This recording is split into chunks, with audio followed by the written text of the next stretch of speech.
삼성그룹 2대 회장인 이건희 회장께서 2014년 심근경색으로 쓰러져서 6년 만에 78세 나이로 지난달 25일 삶을 마쳤습니다. 한동안 언론에서 많이 언급되어졌는데 마치 누가복음 16장에 등장하는 어느 부자의 죽음을 연상케 했습니다.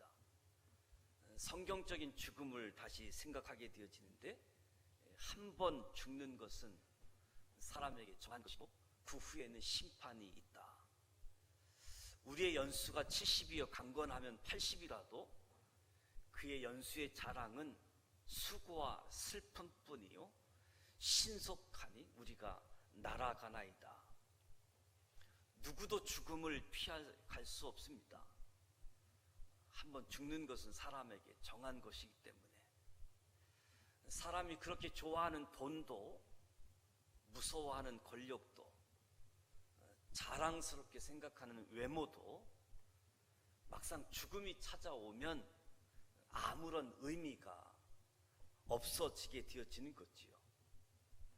사망은 죄를 범한 인간에게 왕노릇을 합니다. 죄를 범한 인간은 죽음 앞에 초라하게 되어지고 연약한 존재가 되어집니다. 많은 사람들은 죽으면 끝이다 라는 생각을 갖지요. 그래서 어려운 문제를 만나면 죽음의 유혹을 받고 죽음으로 그 문제를 끝내려고 합니다. 죽으면 모든 것이 끝내는 것처럼 보이지만 성경은 그렇게 말하고 있지 않습니다. 죽음 이후에 무엇이 있습니까? 죽음 이후에 있는 두 가지 심판에 대해서 기록하고 있지요. 하나는 불신자의 심판. 이 땅에 살아있을 때 예수님을 거부한 사람들이 받는 불신자의 심판이 있고, 또 하나는 믿는 자의 심판이 있습니다. 이 땅에서 하나님의 아들 예수를 받아들이는 사람들의 삶이 평가되어지는 거지요. 우리의 연수가 70이요 강건하면 80이라도 그 연수의 자랑은 수고와 슬픔뿐이요 신속히 가니 우리가 날아가리이다. 이 말씀은 120년을 살았던 모세가 성령의 영감을 받아 기록한 말씀이지요. 모세는 인간의 연수에 대해 70이요 강건하면 80이라고 했습니다. 모세 지금 자신의 나이가 120세인데 120년을 살았기에 우리의 연수가 120년이요 해야 할 것 같은데 모세는 그렇게 말하지 않습니다. 연수가 70이요 강건하면 80이라고. 우리나라 의술과 방역은 코로나19로 세계적으로 검증되고 있습니다. 이건희 회장은 우리나라에서 큰 부자 중에 한 사람이지요. 가장 좋은 병원을 소유한 사람입니다. 그는 태어나면서부터 한 번도 가난을 경험해 보지 않은 사람입니다. 그런데 78세를 살았습니다. 그것도 마지막 6년은 병원에서 살았습니다. 모세가 성령의 감동으로 기록한 시편의 말씀이 진리이구나 하는 것을 확인하게 되어지는 거지요.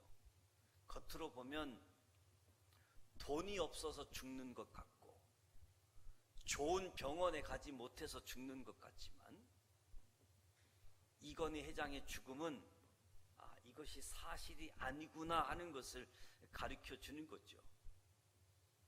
지금도 보험회사에서 100세 인생이라고 말하면서 100세까지 준비하라라고 이야기합니다. 문제는 이건희 회장님이 그렇게 말하는 보험회사의 총수였던 거지요. 한 번쯤은 마귀가 보험회사를 통해서 모세가 이야기한 말과는 다른 거짓말을 하고 있다라고 생각은 안 해보셨습니까? 우리의 인생이 100세다라는 말을 받아들이게 되어지면 어떤 일이 일어나는가? 인생이 길다고 생각하고, 그렇게 생각하면 죽음을 준비하지 않고 죽음을 맞이할 수 있다. 모세는 우리의 인생이 신속히 가고 날아간다라고 했습니다. 우리 삶에서 죽음이 먼 이야기가 아니라 아주 가까운 이야기고, 죽음을 생각하고 준비해야지 될 이야기임을 보게 되어지는 거지요. 오늘 저와 여러분은 이 땅을 살아가면서 이 모양 저 모양 고난과 어려움을 겪을 때 연약한 우리들의 죄악으로 가득 찬 세상만 바라보면 한숨만 쉬고 낙담하게 되어지지요. 코로나19 함께하는 삶의 자리에서도 더 밝은 영의 눈으로, 더 넓은 시야로 고개를 들어서 위에 있는 하나님 나라를 볼 수 있으면 좋겠습니다. 저와 여러분은 이미 하나님의 은혜로 영원한 생명을 선물로 받았고, 저와 여러분이 하나님 앞에 서게 되어지면 하나님 앞에 예비되어진 있는 상급 면류관이 준비되어 있습니다. 특별히 금년도 하나님이 형통하게 하시는 삶, 2020년도 신앙의 표현은 저와 여러분에게 하나님을 신뢰할 것을 요청했고, 하나님을 신뢰하면서 따라올 것을 말씀했습니다. 오늘 본문은 사도 요한이 성령에 감동되어 하늘 보좌까지 이끌려 올라가게 되어집니다. 계시록 4장 5장은 인류와 우주의 미래는 전적으로 하나님의 손 안에 있음을 이야기하는 거지요. 영원성, 절대 주권성의 하늘 보좌, 하늘에서 예배 드리는 모습을 소개하고 있습니다. 피조물과 믿음의 사람들을 대표하는 내 생물 24장로들이 보좌 이에 앉으신 이 앞에 엎드려서 세세토록 살아계시는 이에게 경배하고, 자기들이 받은 의의 면류관, 영광의 면류관, 생명의 면류관을 드리면서 우리 주 하나님이시여, 주께서는 영광과 존귀와 권능을 받으시는 것이 합당합니다. 주께서 만물을 지으셨고 만물이 주의 뜻대로 있었고 만물이 주의 뜻대로 존재합니다. 죽임을 당하신 어린 양은 능력과 부와 지혜와 힘과 존귀와 영광과 찬송을 받으시기에 합당합니다. 예배 드리는 모습을 사도 요한이 목격하게 되어집니다. 하늘에서 늘 예배를 드리는데 이 예배에는 기도가 필요가 없습니다. 이미 기도하던 것이 다 이루어졌기 때문에 하늘에서의 예배는 기도가 필요가 없지요. 하늘에서의 예배는 설교도 필요가 없습니다. 더 이상 하늘나라에 대한 소개가 필요가 없잖아요. 이제 직접 눈으로 보면서 거기서 살고 있기 때문에. 하늘에서 드리는 예배는 감사와 찬송뿐입니다. 감사와 찬송. 세상에서 제일 보기 좋은 모습은 은혜에 감격해서 감사드리는 모습입니다. 주님의 은혜로 구원받은 사람들의 모습이라고 할 수 있겠지요. 사도 바울은 디모데전서 1장에서 나를 능하게 하신 그리스도 예수, 우리 주께 나는 감사합니다. 주께서 나를 충성되이 여겨 이 직분을 맡겨주셨습니다. 사실은 그렇지 못하지만 나를 그렇게 충성되이 여겨주셔서 이 직분을 맡겨주셨습니다. 내가 전에는 그리스도를 비방하는 자요, 박해자요, 폭행자였는데 믿지 않을 때 알지 못하고 행한 일이어서 긍휼히 여김을 받았다. 주의 은혜가 예수 안에서 믿음과 사랑과 함께 넘치도록 풍성했습니다. 내가 죄인 중에 괴수입니다.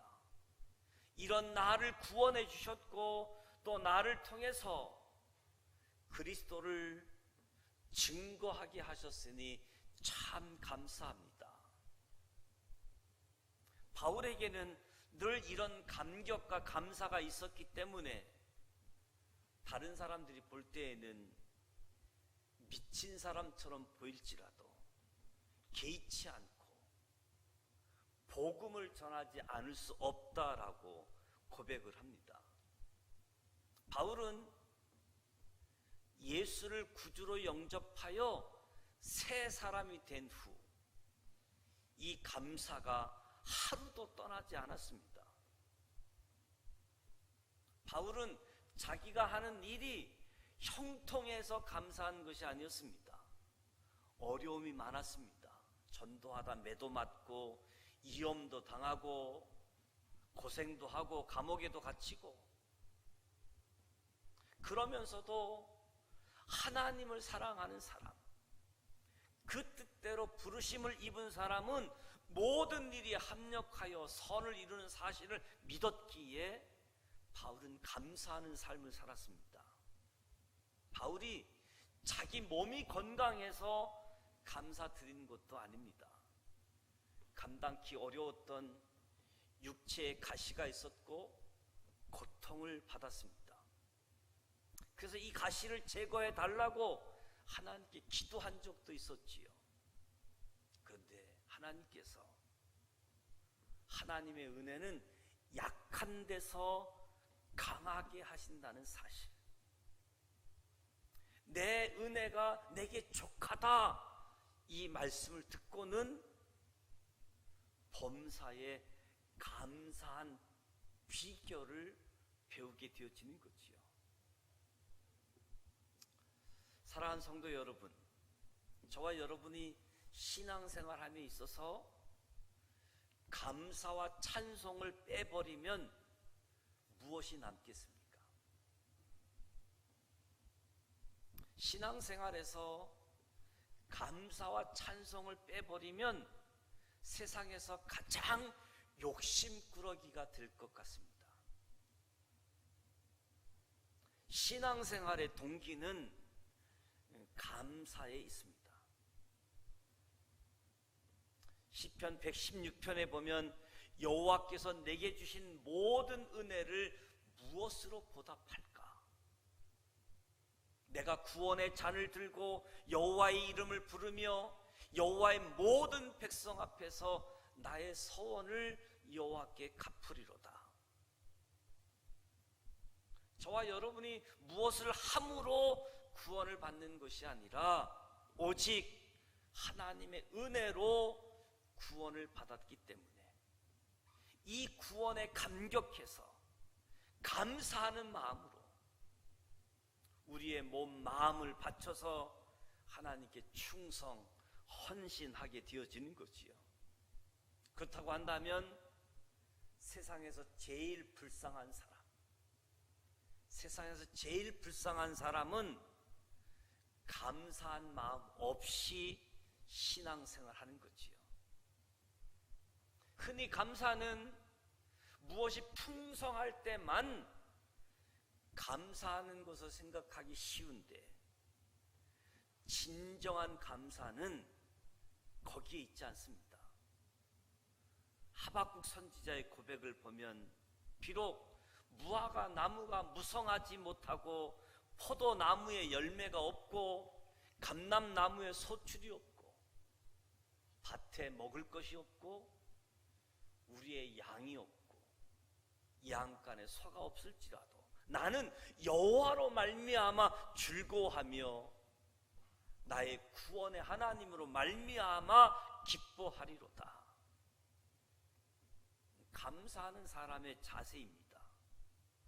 수학, 수입, 성공보다 하나님의 존재, 하나님이 주신 구원의 은총에 감사하는 삶, 바로 감사의 동기가 세상적인 것에 있는 것이 아니라 하나님께 있습니다. 구원이 무화과 열매, 포도 열매, 감람나무 열매보다 구원의 은총이 크다는 거지요. 그러면 왜 우리가 하나님께 감사해야지 되겠습니까? 왜 우리가 하나님께 감사해야지 됩니까? 하나님은 우리를 지으신 분이기 때문에 주 우리 하나님이시여 주께서는 영광과 존귀와 권능을 받으시는 것이 합당하오니 주께서 만물을 지으셨고 만물이 주의 뜻대로 있었고 만물이 존재합니다. 이 말씀, 이 진리를 생각해 보신 적이 있습니까? 저와 여러분은 마땅히 하나님께 감사를 드려야지 됩니다. 우리를 지으신 분입니다. 여호와가 우리 하나님이신 줄 너희는 알지어다. 그는 우리를 지으신 자시요 우리는 그의 것이니 그의 백성이요 그의 기르시는 양이로다. 감사함으로 그 문에 들어가며 찬송함으로 그 궁정에 들어가서 그에게 감사하며 그 이름을 송축할지어다. 우리가 가지고 있는 모든 것 하나님께로부터 온 것이다.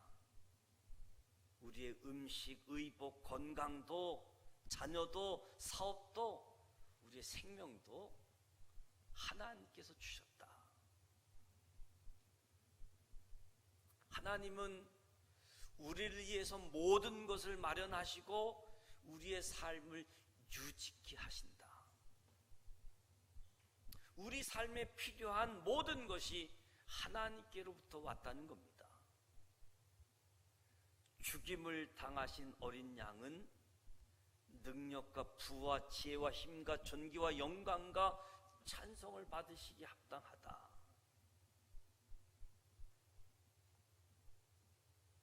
하나님께 감사하시길 바랍니다. 우리를 지으신 자였고 우리의 구원자이십니다. 우리의 모든 죄를 용서해 주십니다. 한 걸음 더 나아가 우리가 하나님께 감사할 이유가 있다라고 한다면 하나님은 선하시기 때문에 믿음의 눈으로 하나님을 바라볼 때 하나님은 모두가 선하십니다. 우리 생애에 필요한 모든 것을 주십니다. 우리의 가족을 먹이십니다. 여러분은 식사하시기 전에 감사의 기도를 드리십니까? 예수님도 식사 기도를 하셨습니다. 아주 간단한 음식을 드시면서도 하늘을 향해서 하나님께 감사의 기도를 드렸습니다. 우리도 매일의 삶을 통해서 하나님께 감사를 드려야지 됩니다. 비록 완전치 못하지만 이만큼이라도 자유를 누리게 하시는 하나님께 감사를 드리자. 하나님께 나와 하나님과 바른 관계를 맺게 되어지면 하나님의 선하심을 체험하게 되어집니다. 마태복음 4장 16절에 어두움에 앉아있는 백성이 큰 빛을 보겠고 죽음의 그늘진 땅에 앉은 사람들에게 빛이 비치리라. 여러분의 마음속에 빛이 있습니까? 그러면 매일의 삶 속에 감사할 수가 있습니다. 우리가 하나님께 감사할 이유를 하나만 더 생각해 본다고 한다면, 우리 삶의 모든 환경이 하나님의 장중에 하나님의 손바닥 안에 있기 때문에 하나님께 감사하는 겁니다. 모든 환경이 하나님의 손바닥 안에. 그래서 데살로니가전서 5장에 범사에 감사하라라고 명령하고 있지요. 모든 환경, 모든 조건에서 감사하라는 말씀입니다. 이 말씀은 하나님의 자녀만이 할 수 있는 일입니다. 우리가 그리스도에게 속한 사람이라고 한다면 감사는 우리의 특권이라고 할 수 있지요. 특권. 하나님은 모든 것을 합력해서 선하게 하시기 때문에 손해보는 것 같으나 유익하게 하시고, 눈물 흘리는 가운데서도 참 기쁨을 주시는. 그러나 이 감사할 줄 모르는 사람은 그의 눈이 근시안이 되고 종래는 멀어져서 하나님의 선하심을 볼 수 없게 되어지는 거지요. 로마서에서 하나님을 알되 하나님을 영화롭게도 아니하고 감사치도 아니하고 오히려 생각이 허망하여지며 미련한 마음이 어두워졌다고. 감사할 줄 모르는 사람이 치르는 값이 너무 큰 거지요. 감사치 않아서 심령의 눈이 어두워져서 암흑 속에 산다라고 한다면 얼마나 큰 비극이겠습니까? 하나님께서 오늘 에레미야를 통해서 말씀하신다라고 한다면, 내 백성이 두 가지 악을 행하였나니 곧 생수의 근원이 되는 나를 버린 것과 스스로 웅덩이를 판 것인데, 그것은 물을 저축지 못할 터진 웅덩이라. 우리의 개인, 가정, 교회, 국가 하나님의 도우심이 아니면 오늘이 있을 수 있겠습니까? 우리는 하나님께 감사하십시다. 하나님이 저와 여러분을, 우리를 사랑하십니다. 코로나19와 함께하는 삶의 자리, 2020년도 코로나로 시간을 다 보내버린,